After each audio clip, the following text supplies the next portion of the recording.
Hello friends, welcome to my channel. আমি শর্মিষ্ঠা। সকলকে শুভ রামনবমীর প্রীতি ও শুভেচ্ছা জানিয়ে আজকের ব্লগটি শুরু করছি।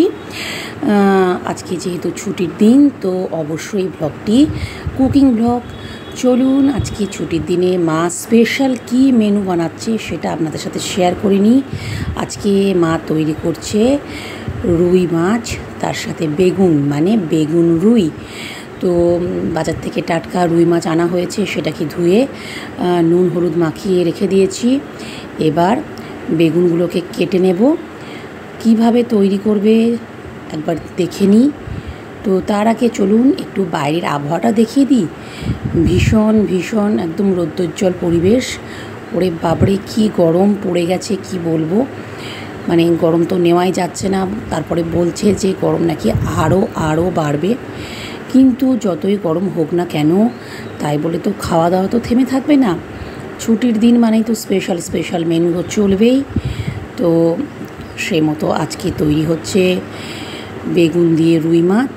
এদিকে নীলবাবু কিন্তু বাবার সাথে পড়াশোনা করতে ব্যস্ত, এখন একটু ড্রয়িং করছে, কারণ খুব তাড়াতাড়ি নীলবাবুর এক্সাম স্টার্ট হয়ে যাবে। তো যাই হোক, এগুলো তো চললো। এখন রান্নাঘরে চলে এসেছি। বেগুনগুলো কাটা হয়ে গেছে, তার সাথে দেব টমেটো, আদা আর কাঁচা লঙ্কা।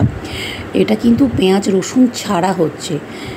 তো বেগুনগুলোকে প্রথমে একটু অল্প করে তেল দিয়ে জাস্ট একটু হালকা আঁচে ভেজে নেওয়া হলো। এদিকে মাছগুলো ভেজে নিচ্ছি। মাছগুলো রীতিমতো ভাজা হচ্ছে।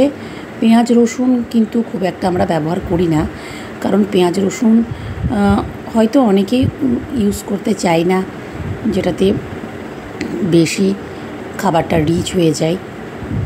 তো নর্মালি জিনিসটাকে টমেটো, আদা এবং ধনেপাতা দিয়ে তৈরি করা হবে।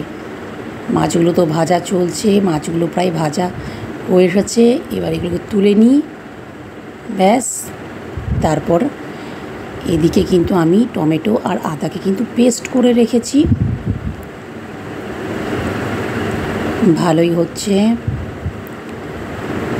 কড়াইয়ে এখন তেল দিয়ে দিয়েছি। তেল কিন্তু গরম হয়ে গেছে।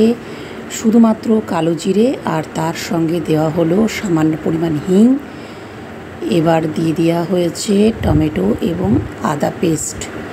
মশলা হিসাবে শুধুমাত্র হলুদ গুঁড়ো, জিরে ও ধনে গুঁড়ো, অল্প মতন চিনি এবং পরিমাণ মতো লবণ। এবার কাঁচা লঙ্কা আর তার সঙ্গে ধনেপাতা কুচি মিক্স করে চলুন মশলাটাকে ভালো করে একটু ভেজে নিই।